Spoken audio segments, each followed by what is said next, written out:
Hello everyone. I hope you all are safe and healthy.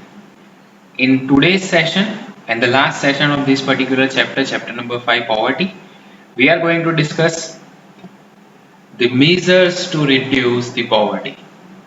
Previous session में हमने क्या देखा था? What are the different causes?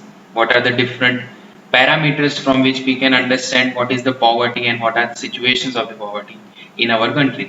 Now here are some measures. With the help of that, you can reduce poverty in your particular region. क्या कर सकते हो? ये सारे मेजर्स का यूटिलाइजेशन करके आप आपके जो भी एरिया है उसके अंदर पॉवर्टी को कम कर सकते हो. जैसे कि यहाँ पे 7 अलग अलग मेजर दिए हैं. I am going to read that one by one. First one, that is to increase the agriculture productivity. Second, development of small scale industries. Third one, that is development of unorganized sector, use of appropriate tax policy, rise in human capital investment, goods and services at reasonable rates, and employment programs. अब employment programmes में बहुत सारे अलग अलग 7 अलग अलग types के programme उन लोगों ने जनरेट किए हैं, वो हम दिखेंगे. First one, that is self employment programme. Second one, wage employment schemes, prime minister Rozgar Yojana PMRY, national rural employment guarantee act 2005, MNREGA, then housing schemes, social security schemes, and Jan Dhan Yojana. So these are some measures by the way of which we can reduce poverty in our country. तो one by one सबको देखेंगे. सबसे पहले to increase the agricultural productivity. अब as you know, almost 53% of the people in India are dependent on agricultural sectors. So if we increase the productivity in that particular area, so ultimately there will be lesser people who are going to be under the poverty line. एक बहुत simple चीज है, 53% के आसपास लोग जो है वो इंडिया में एग्रीकल्चरल सेक्टर पे बिलोंग करते हैं. अगर हम उसी एरिया में ज्यादा डेवलपमेंट करें, if we increase the productivity in that particular area, तो उससे क्या होगा? उससे एक तो चीज है आपकी इनकम एग्रीकल्चर सेक्टर में बढ़ेगी, और जो भी लेबरर वहां पे काम करते हैं उनकी भी इनकम्स वहां से बढ़ेगी. सेम वे अल्टीमेटली क्या होगा? उसकी रेट्रोस्पेक्टिव इफेक्ट, पॉवर्टी कम हो जाएगी. Also the employment opportunities and the prices of the food grains will increase. जैसे कि कोई भी जो भी वहां पे एम्प्लॉयमेंट अपॉर्चुनिटीज थी पहले कम थी, उसकी जगह पे क्या हो जाएगी? ज्यादा हो जाएगी. क्यों? क्योंकि प्रोडक्टिविटी अगर बढ़ी है तो आपको मैन पावर भी ज्यादा वहां पे चाहिए. अगर ज्यादा मैन पावर चाहिए तो आप क्या करोगे? नई रिक्रूटमेंट्स करोगे, नए लोगों को वहां पे लोगे. So new employment opportunities will going to get generate. Same way agriculture sector का जो भी आपका प्रोडक्शन होता है वो आपके लिए एक रॉ मटेरियल होता है. वही रॉ मटेरियल को आप ट्रांसफर करोगे इंडस्ट्रियल सेक्टर में, और वो उसको कन्वर्ट करके फिनिश गुड्स बनाएंगे. तो ये एक पूरी चेन चलाने के लिए भी आपको क्या करना पड़ेगा? एग्रीकल्चरल सेक्टर में प्रोडक्टिविटी इंप्रूव करनी पड़ेगी. So ultimately that will also affect the different sectors as well. Industrial sector, service sector, ये सारी चीजों के भी ये अफेक्ट करती है. अगर एक ही चीज में इंप्रूवमेंट करने से इतने सारे बेनिफिट्स हो रहे हैं तो हम क्यों इस चीज में इंप्रूवमेंट ना करें?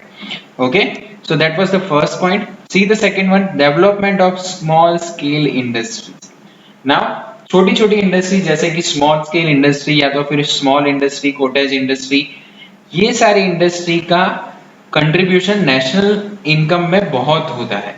क्योंकि ये जो है वो क्या करती है कि छोटे छोटे मतलब कोई एक पापड़ बनाने की फैक्ट्री होगी या तो फिर क्ले मॉड्यूल्स बनाने की फैक्ट्रीज होगी, ये सारी छोटी छोटी फैक्ट्री ग्रोस नेशनल इनकम में आपको बहुत मदद करती है. तो अगर हम इन सारी इंडस्ट्री को ज्यादा एनकरेज करें, उसके डेवलपमेंट के लिए ज्यादा काम करेंगे, then ultimately the poverty will reduce on a larger scale, because there are so many numbers of small and cottage industries are there in India. तो इन सबको अगर डेवलपमेंट होगा, अल्टीमेटली नेशन का ही डेवलपमेंट होगा. Ultimately there will be reduction in the poverty in the same case. See the third one, that is development of unorganised sector. अब unorganised sector मतलब क्या? ऑर्गेनाइज सेक्टर में आप कोई भी सर्विस सेक्टर ले लो, ये सब चीजें ऑर्गेनाइज सेक्टर में आती है। पर अनऑर्गेनाइज में क्या आता है कि ऐसे लोग कि जिनका मतलब कोई वेजिटेबल वेंडर है तो वो क्या होगा, मॉर्निंग में जो भी उसके पास गुड्स होगा उसको बेचेगा और शाम को उसी से खाना पका के खाएगा और वो सब करेगा, उसमें से थोड़ा पैसा बचाएगा। ये पूरा जो है ये अनऑर्गेनाइज सेक्टर है, इसमें कुछ बिल्स नहीं होते, उसके टैक्स की पेमेंट्स नहीं होती। तो ये सारे जो लोग हैं अगर उनको हम कन्वर्ट करके या तो फिर उस पर्टिकुलर सेक्टर को डेवलप करके अनऑर्गेनाइज को ऑर्गेनाइज में कन्वर्ट करें तो कितना फायदा हो सकता है, ये चीज सोचो। National commission has recommended to decide the working condition as well as the life insurance, health, old age pension, these all are social security schemes were started. जैसे कि अगर आपको पता है 18 से लेके 70 की उम्र तक के लोगों के इंश्योरेंस होने लगे हैं अनऑर्गेनाइज सेक्टर में भी। उनको थोड़ा सा एक नॉर्मल कंट्रीब्यूशन करना होता है, just after that contribution they will get fix amount of pension at attaining the age of 70 years. तो ये सब डेवलपमेंट हुआ जिसकी वजह से क्या हुआ, लोग सेविंग्स करते हुए उनका पैसा अनऑर्गेनाइज सेक्टर से इंश्योरेंस में आया तो ऑर्गेनाइज सेक्टर में आया और पैसा मार्केट में घूमने लगा। तो ये एक पूरा इकोनॉमी का डेवलपमेंट हुआ, साथ ही पॉवर्टी का भी रिडक्शन हुआ। Fourth one, that is use of appropriate tax policy. Now what is tax? Tax, that means whatever the income we are generating on which we have to pay the tax to the government. तो government हमारे पे वो tax लगाती है, वो कौन से reason से लगाती है, it is mainly done for the welfare of the society. और दूसरा एक जो रीजन है वो कौन सा है, to reduce the inequality of income. जैसे अगर कोई एक अमीर होगा तो अमीर मतलब 10 लाख भी कमाता होगा साल का, और एक गरीब होगा वो 10,000 भी साल का नहीं कमा पाता, तो जो 10 लाख कमाता है उसके ऊपर टैक्स लगेगा और उसको जो भी एक्स्ट्रा इनकम्स होगी उसके ऊपर टैक्स भर के मतलब आफ्टर द लिमिट्स उसके ऊपर टैक्स भर के गवर्नमेंट को पे करना पड़ेगा। वही पैसों का यूटिलाइजेशन गवर्नमेंट किस चीज में करेगी, ऐसे जो पुअर लोग हैं जो 10,000 के आसपास ही कमा रहे हैं उनके डेवलपमेंट के लिए ही तो करेगी। Okay, so this is considered as a use of appropriate tax policy. So government has to think about it. They have to impose the tax to richer and give the concessions to the poorer person. Okay, तो क्या करना पड़ेगा, rich को आप क्या करोगे, tax लगाओगे और पुअरर पे क्या लगाओगे, उसको थोड़ा कंसेशंस दोगे। तो ये सारे थोड़े बेनिफिट्स होते हैं ये टैक्स पॉलिसीज के, हम इम्प्लीमेंट कर सकते हैं। By this way we can also reduce the poverty in our country. Same way, fifth one, that is rise in human capital investment. Now what is called as human capital investment? जैसे कि अगर आपको पता हो कि labour जो होते हैं उसके 2 टाइप्स होते हैं, एक होता है स्किल लेबर और दूसरा होता है अनस्किल। अब स्किल का मतलब क्या, उसको पूरा सारी चीजों का बहुत अच्छे से नॉलेज है, और अनस्किल जो होता है वो अनस्किल में उतना नॉलेज नहीं होता, तो उसको टेक्निकल नॉलेज आपको क्या करना पड़ेगा, देना पड़ेगा। Now, whatever investment you are doing for that particular development, for his training, his research, everything, whatever expenses you are doing, that are considered as human capital investment. जो एक आदमी को डेवलप करने के लिए आपने जो खर्चा किया है उसे क्या कहा जाएगा, ह्यूमन कैपिटल इन्वेस्टमेंट। तो गवर्नमेंट ऐसा बोलती है कि we should rise in human capital investment, क्योंकि अगर हमने अनस्किल को स्किल बना दिया, if the person who is unskilled in nature, if he is converted to skilled laborer, then what are the benefits? अगर स्किल है तो ज्यादा अच्छे से और ज्यादा प्रोडक्टिव वे में काम कर पाएगा। अगर ज्यादा अच्छे से काम करेगा that will be increment for him as well, क्योंकि ज्यादा अच्छे से काम कर रहा है तो उसको वेजेस भी ज्यादा मिलेंगे। सेम वे प्रोडक्टिविटी भी आपकी कंपनी की इंक्रीज होगी। So this is the point number 5th. Sixth one, that is goods and services at reasonable rate. Now, any food security which are nutritive in nature, ये सारी चीजें आपको available होनी चाहिए, पर उसका रेट्स जो है वो बहुत कम होना चाहिए। और अगर आप इस चीज को डायरेक्टली कंजम्पशन में लेते हैं, if you are below this poverty line, तो आपको ये थोड़े वेजेस मतलब इसके जो भी प्राइसेस हैं उसको आपको कम देना चाहिए। जैसे कि गवर्नमेंट राशन कार्ड अगर आप दिखाओ तो उसके ऊपर अगर आप बिलो पॉवर्टी लाइन हो तो आपको 3 किलो गेहूं मिल जाते हैं, 2 या 3 किलो आपको चावल मिल जाते हैं, ये सारी चीजें बेनिफिट्स मिलती है। So these are consider as a goods and services at a reasonable rate.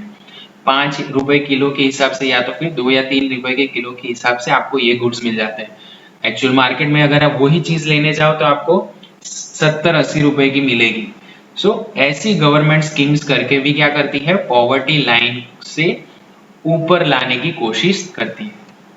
Then the next one that is employment programmes. तो गवर्नमेंट ने बहुत सारे अलग अलग एम्प्लॉयमेंट प्रोग्राम डाले हैं। हम वन बाय वन 6 अलग अलग प्रोग्राम्स देखेंगे, 6 या 7 अलग अलग प्रोग्राम्स देखेंगे। सबसे पहले है self employment programme. Now what is self employment programme? सबसे पहले IRDP that means integrated rural development programme आया। कौन से ईयर में? In the year 1980s। 6th 5 year plan में ये प्रोग्राम स्टार्ट हुआ और ये इसने बहुत सारी अलग अलग एजेंसीज थी उसको मर्ज कर दिया। And what was their main objective? Their main objective is to encourage the poor families for the self employment so they can get more income and reach above the poverty line। ये क्या करेगी? ऐसे लोग जो poverty line के नीचे है उनको मोटिवेट करेगी, उनको एनकरेज करेगी to do some family businesses. Self employment generate करो, खुद ही स्वनिर्भर भारत जैसे बोलते हैं तो वैसे ही खुद ही कुछ काम करके ट्राई करो। और कौन कौन सी एक साथ कॉम्बिनेशन में साथ में आ गई? IRDP, TRYSEM, DWCRA, MWS, SITRA and Ganga welfare scheme. ये सारी जो स्कीम्स चल रही थी वो सब मर्ज होके एक ही सेल्फ एम्प्लॉयमेंट प्रोग्राम के अंदर आ गई। अब ये जो सेल्फ एम्प्लॉयमेंट प्रोग्राम था जिसे हम IRDP बोलते थे, इंटीग्रेटेड रूरल डेवलपमेंट प्रोग्राम, वो टोटली चेंज होके उसका नाम फ्रॉम द 1 अप्रैल 1999 क्या हो गया है? सुवर्ण जयंती ग्राम स्वरोजगार योजना। लास्ट लाइन पढ़ो, क्या लिखा है? This name has change to Suvarna Jayanti ग्राम स्वरोजगार योजना। From which year it has implemented? It has implemented from the 2nd October 1980s in 6th 5 year plan. Or the name has changed from IRDP to Suvarna Jayanti Gram Swarojgar Yojana from 1st April 1999. Okay, so that was about the first one. दूसरा देखते हैं wage employment scheme. अब wage employment scheme क्या है? तो यहाँ पे they are not only providing you the self employment in the select season, मतलब जब अच्छी कंडीशन होगी तभी आपको मतलब जरूरत होगी तभी, ऐसा नहीं है कि आपको ये वेजेस या तो फिर एम्प्लॉयमेंट अपॉर्चुनिटीज देंगे। पर जब जो नेचुरल कैलेमिटीज आती है जैसे कि फ्लड है, ड्रॉट है, स्कैरसिटी है, या तो फिर सूखा पड़ गया, ऐसी कोई भी अगर सिचुएशन आई, सुनामी आ गया, अर्थक्वेक आ गया, तो ये सारे टाइम पे भी क्या करेंगे? ये आपको वेज एम्प्लॉयमेंट स्कीम्स देंगे। Okay, so this will help you to generate income from this and to come out from the poverty line. Under this particular scheme what we are getting, infrastructure facilities are developed in the rural areas। जो भी rural area होगा, जो भी गांव का area होगा, वहां पे क्या होगा? इंफ्रास्ट्रक्चर डेवलपमेंट करने के लिए आपको पैसे मिलेंगे और वो आपको वहां पे जाके काम करना है। Then the wage employment scheme has included 2 major schemes. One that is Jawahar Rozgar Yojana JRY and second one that is Employment Assistance Scheme EAS। Okay, ये आपको अच्छे से याद रखना है, इसको ठीक से याद कर लेना। Next one that is Prime Minister Rozgar Yojana PMRY। So it has started in the year 1990s, Prime Minister Rozgar Yojana for the employment with objective for starting ventures to provide the employment to the uneducated unemployed। मतलब कोई अगर एक इंसान है जिसने अपनी degrees ली है, पढ़ा हुआ है, पढ़ा लिखा हुआ है, एजुकेटेड है, पर उसको अगर जॉब नहीं मिल रही तो इस योजना के तहत उसको कोई भी नया वेंचर करने के लिए गवर्नमेंट हेल्प करेगी। अब ये कब से आया? From the year 1990s। इसको क्या बोलेंगे? प्राइम मिनिस्टर रोजगार योजना। Next one that is national rural employment guarantee act 2005। अब ये जो स्कीम थी ये 2005 में स्टार्ट हुई और सबसे अगर कोई सक्सेसफुल स्कीम में से कोई एक मानी जाती है तो वो यही है, national rural employment guarantee act 2005। क्यों ये सबसे सक्सेसफुल है? क्योंकि इसमें आपको एक गारंटी देती है कि एक आदमी, आपकी फैमिली मेंबर होंगे तो पर family 1 person will get minimum 100 days guaranteed employment, इसमें ये वर्ड यूज होता है, गारंटी मिलेगी आपको।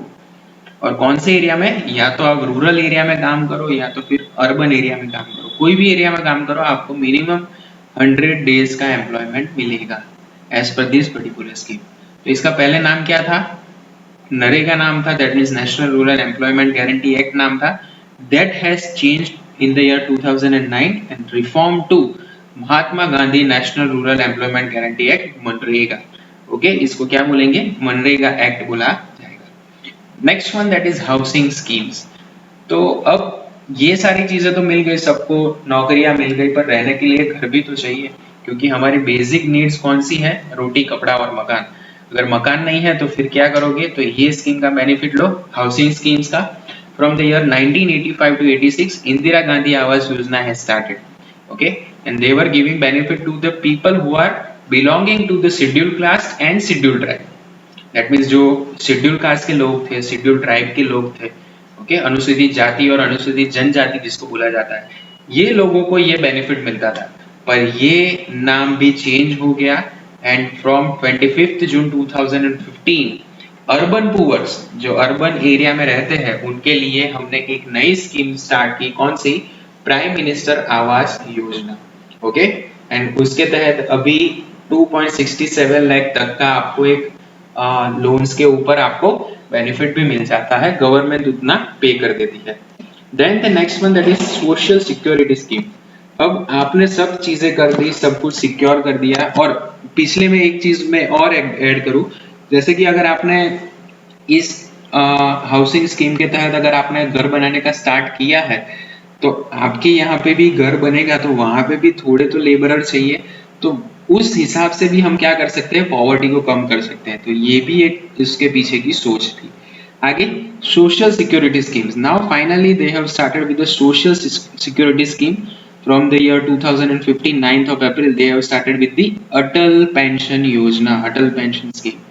आपको क्या करना है, अगर आपको मंथली पेंशन चाहिए 1000 रुपीज से लेके 5000 रुपीज तक after the age of 60 years, तो आपको इस स्कीम में एवरी मंथ, क्वार्टरली या तो फिर ईयरली बेसिस पे थोड़ा पैसा डालना पड़ता है। जैसे कि अगर एज के हिसाब से होता है, कौन सी एज पे आप ये चीज लेते हो, जैसे मेरी एज जब मैंने स्टार्ट किया था, then on that time I was paying 346 rupees. अब यही 346 मुझे कंटिन्यूअस 60 इयर्स तक पे करना है। 60 इयर्स के बाद मुझे क्या मिलेगा, 60 इयर्स के बाद मुझे एवरी मंथ 5000 रुपीज मेरे अकाउंट में पेमेंट किया जाएगा with by government itself, government ये मुझे पे करेगी। So this scheme was known as Atal pension scheme और अटल पेंशन योजना। सो सेम वे ये तो एक सिक्योरिटी स्कीम स्टार्ट की, उसके बाद एक और सिक्योरिटी स्कीम स्टार्ट की for the people who are below between the age of 18 to 70 years. 18 से लेकर 70 ईयर की उम्र हो अगर आपकी, तो आपको एक एक्सीडेंट इंश्योरेंस मिलता था, पर इसमें एक कंपल्सन था कि आपकी डेथ होनी चाहिए। तो जो भी नॉमिनी होता है उसको कितने में रुपए मिल जाएंगे, 2 लाख रुपए की अमाउंट मिलती थी। तो उसका प्रीमियम कितना था, अगर आप सोचो तो सिर्फ 12 रुपए प्रति साल का एक प्रीमियम होता था। तो ये बेनिफिट था। And second one was Jeevan Jyoti scheme which was of rupees 2 lakh life insurance, 330 premium उसका होता था, 2 लाख का इंश्योरेंस आता था, और उसके अंदर आपको 330 रुपए ही पे करने पड़ते थे, और आपका 2 लाख रुपए तक का बीमा मिल जाता था, मतलब आपको इस चीज का इंश्योरेंस मिल जाता था। तो ये तो बहुत अच्छी चीज थी। Then the same way they are safeguarding our crops of farmers. जैसे अगर कोई फार्मर ने अपने यहाँ पे बहुत सारी कोई भी एक ग्रेन, मतलब कोई भी एक पाक डाला है, तो उसका भी तो बीमा होना चाहिए। अगर पूरी फसल बिगड़ गई तो क्या करोगे, तो वो फसल को बचाने के लिए भी एक स्कीम लॉन्च की, कौन सी, प्राइम मिनिस्टर फसल बीमा योजना। And this scheme was started under this social security schemes. तो ये हमने यहाँ पे 6 स्कीम्स डिस्कस की। और the last one that is Jan Dhan योजना, the most important one for the examination perspective. क्यों, क्योंकि ये सबसे ज्यादा अभी न्यूज में चल रहा है, तो इसको सबसे अच्छे से याद कर लेना। Now for what purpose we have started, for the financial inclusion. Main perspective क्या था कि जो भी लोग अनऑर्गेनाइज सेक्टर्स में है उनका मनी ऑर्गेनाइज सेक्टर में लाना, ये सबसे पहला उसका मेन ऑब्जेक्टिव था। Then from the 28th August 2014 they have started with this particular scheme, और एक ही दिन में अगर आप बिलीव नहीं करोगे कितने अकाउंट्स ओपन हुए, 1.5 crore accounts are open in this particular scheme. कितने? 1.5 करोड़, 1.5 करोड़ के आसपास अकाउंट्स ओपन हुए। तो ऐसा तो क्या था, तो लोगों ने इतना बेनिफिट लिया। तो पहली चीज थी कि जो भी पुअर फैमिली से बिलोंग करते थे उनको यहाँ पे इसी अकाउंट में अब सब्सिडीज मिलेगी। तो ये तो सबसे पहली चीज हो गई। दूसरा था कि ये जो अकाउंट था इसमें कोई भी बैलेंस मिनिमम मेंटेन करने की जरूरत नहीं थी, ये जीरो बैलेंस अकाउंट था, मतलब आपको कोई भी पैसा डालना नहीं है, सीधा आपका अकाउंट ओपन हो जाएगा। Same way after 5 month, after completing 5 month in that particular account you are going to get the facility of overdraft. 5,000 रुपए तक का आपको ओवरड्राफ्ट भी मिलता था after completion of 5 months. Even after opening that particular account, ये भी हो गया। उसके बाद 26 जनवरी 2015 को नई चीज यहाँ पे आई कि जिन जिन लोगों ने उसके पहले अगर ये इंश्योरेंस लिया है तो इन सबको भी बेनिफिट मिलेगा। किस चीज का? लाइफ इंश्योरेंस पॉलिसी का, that is free in nature. तो ये सारे बेनिफिट्स इस अकाउंट में भी है। So these are some social security schemes, इसको याद कर लेना। तो हमने यहाँ पे कौन कौन सी चीजें पढ़ी हैं ये चैप्टर में? First one about the poor, poverty concept, nature of poverty, then we have discussed the indicators of poverty, causes of poverty, and the last one today we have discussed about the how to reduce the poverty from our nation. That's all for today. We have ended our session and ended our chapter as well. बहुत सारे बच्चों की request थी कि sir 5th chapter upload करो, so here it is for you.